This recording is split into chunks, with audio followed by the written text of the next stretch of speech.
नमस्कारम। आज हम समय की उस धारणा को समझने की कोशिश करेंगे जो केवल घड़ी की टिक टिक तक सीमित नहीं है, बल्कि जिसका विस्तार ब्रह्मांडीय है। हम अक्सर सुनते हैं यह कलयुग है, लेकिन इसका अर्थ क्या है? क्या यह केवल एक निराशाजनक शब्द है या इसके पीछे कोई गहरा साइंस छिपा है? क्या हम वास्तव में उस युग के अंत के करीब हैं या यह सब केवल एक भ्रम है? आज हम जानेंगे कि हिंदू धर्म के अनुसार कलयुग की वास्तविक अवधि क्या है, इसके अंत के संकेत क्या हैं, और भगवान विष्णु के अंतिम अवतार कल्कि के रहस्य को भी समझेंगे। हम यह भी देखेंगे कि मॉडर्न साइंस इस विषय पर क्या दृष्टिकोण रखता है।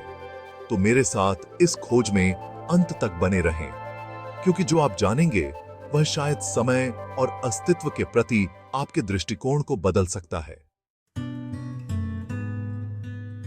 समय को अक्सर एक सीधी रेखा माना जाता है, लेकिन यौगिक कल्चर में समय एक चक्र है।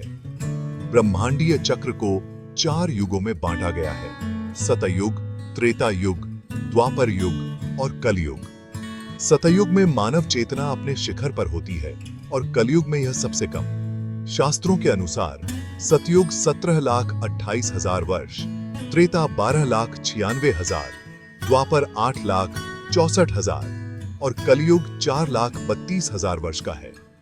जैसे जैसे हम सतयुग से कलयुग की ओर बढ़ते हैं, स्पिरिचुअलिटी घटती है और भौतिकता बढ़ती है।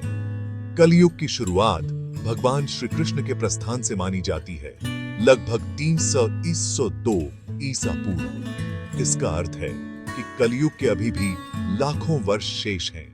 हम इसकी शुरुआत में ही हैं। अगर कलयुग का अंत दूर है, तो हमारे चारों ओर इतना पतन क्यों है?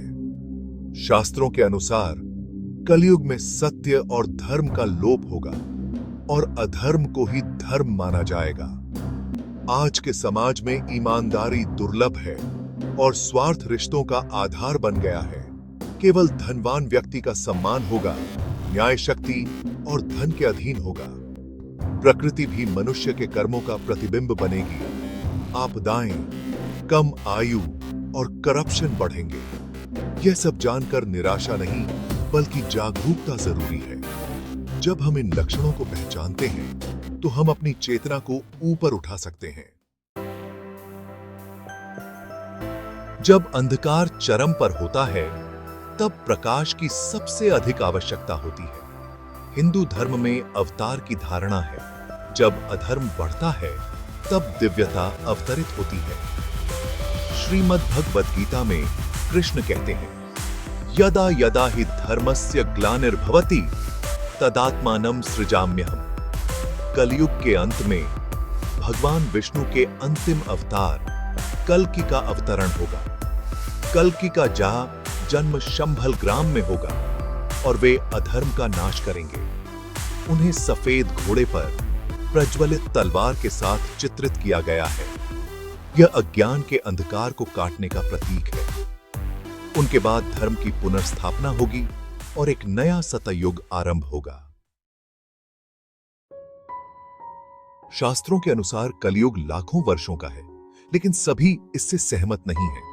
कुछ संतों और विद्वानों का मानना है कि युगों की अवधि प्रतीकात्मक है। श्री युक्तेश्वर गिरि के अनुसार युगों का चक्र 24,000 वर्षों का है। उनके अनुसार कलयुग केवल 1200 वर्ष का था और अब हम द्वापर युग में हैं। यह दृष्टिकोण बताता है कि हम चेतना के विकास के युग में प्रवेश कर चुके हैं। कुछ लोग मानते हैं कि कलयुग के बाद एक स्वर्ण युग आएगा। ये मत मुख्य धारा से अलग हैं, लेकिन समय और चेतना का साइंस कॉम्प्लेक्स और बहुस्तरीय हो सकता है। अब सवाल है, साइंस क्या कहता है? साइंस युगों की धार्मिक अवधारणा को नहीं मानता। वह समय को भूवैज्ञानिक युगों में मापता है।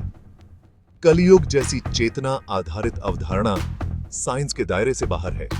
पृथ्वी के अंत की बात करें तो साइंस के अनुसार सूर्य के लाल दानव बनने में अभी अरबों वर्ष हैं। फिलहाल पृथ्वी के लिए कोई तात्कालिक खतरा नहीं है। वैज्ञानिक दृष्टिकोण से कलयुग का अंत निकट भविष्य में होने वाली घटना नहीं है। तो हमने देखा कि शास्त्रों के अनुसार कलयुग की अवधि बहुत लंबी है और हम अभी इसकी शुरुआत में हैं। कुछ वैकल्पिक मत इसे छोटा मानते हैं और साइंस का दृष्टिकोण अलग है। असली सवाल यह है, आपके लिए क्या मायने रखता है? कलयुग का अर्थ बाहरी पतन हो सकता है, लेकिन यह आपके लिए अपनी आंतरिक ज्योति को जलाने का अवसर भी है। इस जानकारी का उद्देश्य डराना नहीं, बल्कि जागरूक करना है। जागरूक बने, अपनी चेतना को ऊपर उठाएं और इस यात्रा में जुड़े रहें। धन्यवाद। नमस्कारम।